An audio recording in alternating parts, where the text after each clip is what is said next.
And an alien invasion at the Target Center. Game 3 of Spurs T-Wolves. Minnesota entered 3-0 at home in these playoffs, but they've yet to host that fella, Victor Wembanyama.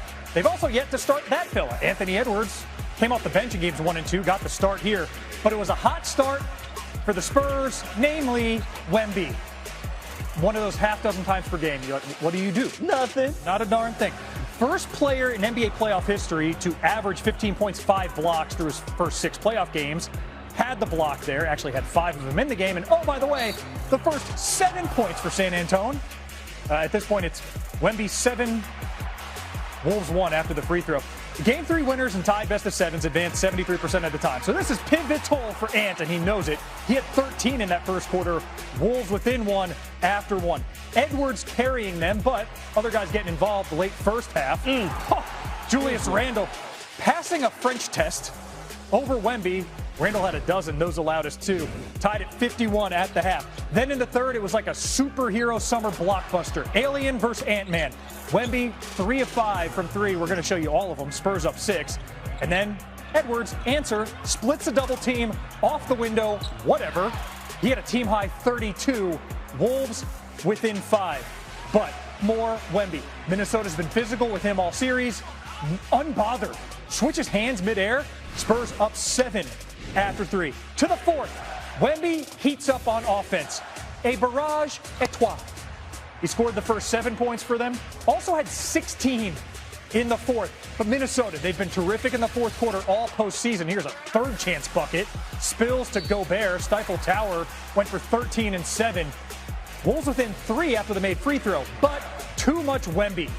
Over the Gobert contest, Wemby goes for 39 points, 15 boards, 5 blocks, making playoff history in the process in a 2-1 series lead. I think we showed some strength, during this game, some relentlessness.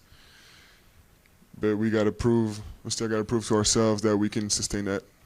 Sometimes it feels like being in a more hostile environment, in a harder environment, forces us to step up our game and be on our criteria even more. Every time we scored Welcome back to First Take. Victor Wembanyama and the Spurs even the Western Conference semifinals last night at 1-1, dominating the Timberwolves in Game 2 with a 133-95 win. San Antonio had 7 players scoring in double figures in a balanced offensive attack. Wemby bouncing back with 19 points, 15 boards. Anthony Edwards held in check too, finishing with just 12 points in 24 minutes of action. The Spurs have the 5th largest win in Game 2 after losing Game 1 in NBA postseason history. They joined the Minneapolis Lakers, Supersonics, Thunder, and Clippers. Whew. You calm down now? Like your heart rate go down a little bit? You good? Party You went good? with the broom. All right. Or, we're good. Feeling good. Okay. So, Perk, as this series shifts to Minnesota, it's tied 1-1 now. Which of these two teams can least afford to lose Game 3? Oh, it's the Spurs. It's the Spurs. You're going into a hostile environment, right? You're down. You're trying to get back home court advantage. You're going against a team with a lot of experience, a team that's going to be pissed off, a team that has established a home court in an arena that's hard to play in.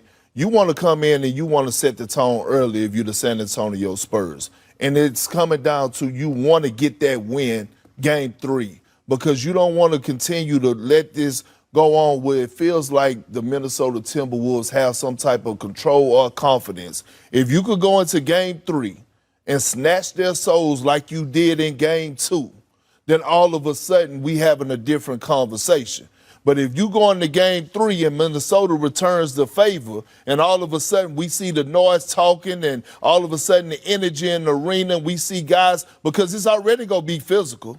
They started chirping last night.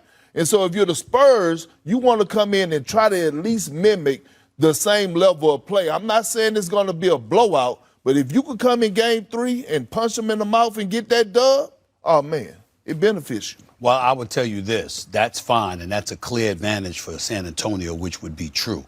But in terms of answering the question directly about which team can least afford, I didn't say you didn't answer it. Let me finish. I said in terms of which team can least afford to lose Game 3, I would say it's Minnesota. I don't think you want to go into a game 4 down 2-1 after losing by damn near 40 in game 2 to go on your home turf and get smacked around with San Antonio sending that kind of message for game 3. It might, it might sink you to an abyss you can't recover from for game 4. I think Minnesota, it's very important. If San Antonio loses game 3, all right, we're a young team, we down 2-1. They beat us game 1. We answered the call game 2. They got us game 3. All we need to reclaim home court advantage is win one of these games. Okay, if I don't get game 3, I get game 4. You, Minnesota, you can't have that attitude because you're trying to avoid a game 7 in San Antonio. You want one of those situations where you want to put them on their heels by winning game 3, put them on their heels so they know they got to win game 4, and then try to punch them in the mouth again for game 4. You lose game 3, Minnesota, your destiny is a 7-game series loss. That's your destiny if you're the Minnesota Timberwolves and you lose game 3. You can't lose that game. Queens and the Bronx agreeing. Wow, what a moment in New York City history. I agree with Stephen A. It got to be the pressure's on the Timberwolves here, man. If we know one thing about Ant Edwards and Jaden McDaniels is that they are competitive. They are competitors, and they're going to come out on fire for this game. And you could, if you are the Timberwolves and you potentially waste Ant Edwards, Jaden McDaniels masterclass, you are cooked. That is it. Game over. I love Julius Randle. That's my guy. You know, I called him Julibranius when he was out here with the Knicks. But, man, you need... Called him what? You need Julibranius, Steve. Oh, God. But hold on. Real quick. Julius, LeBron, together. Let me ask you this. So y'all telling me that if this series happened to go 7 games, you don't have trust in this Minnesota team and Anthony Edwards and Jaden McDaniels? No. Don't say that. Don't say that. Because I love Minnesota. I love everybody there. I'm just asking the question. Is either I don't. Don't do that. They're proven. Because Ant-Man is not 100% and DiVincenzo's gone.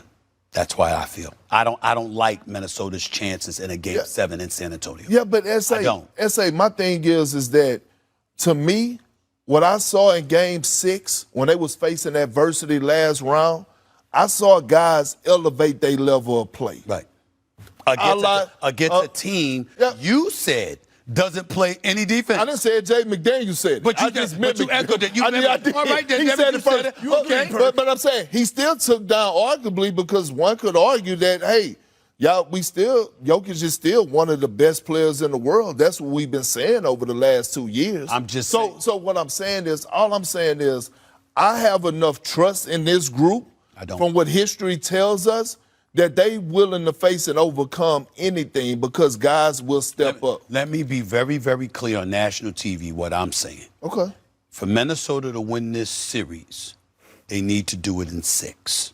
I don't believe I think Wemby and who he has proven to be and how he just answers moments. He does. I think that him in a game 7 defensively would be so nightmarish for the Minnesota Timberwolves that it will propel the San Antonio Spurs to victory. Minnesota, in order to win this series, in my opinion, must avoid a game 7 back in San Antonio. You cannot do that if you lose game 3 in Minnesota. You just can't do it. All I'm saying is a lot more pressure on them jump shots from the others in the game 7. Take it from a guy that played in a lot of them. That's fair. They go to game 7. Wembayama has 20 blocks.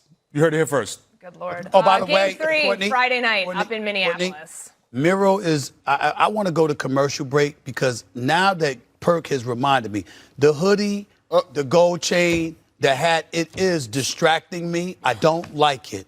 You understand what I'm saying? Next week, my brother, modify that wardrobe. I got you. And Melo and D-Wade, y'all do it too. Listen, I'm going to come in like I'm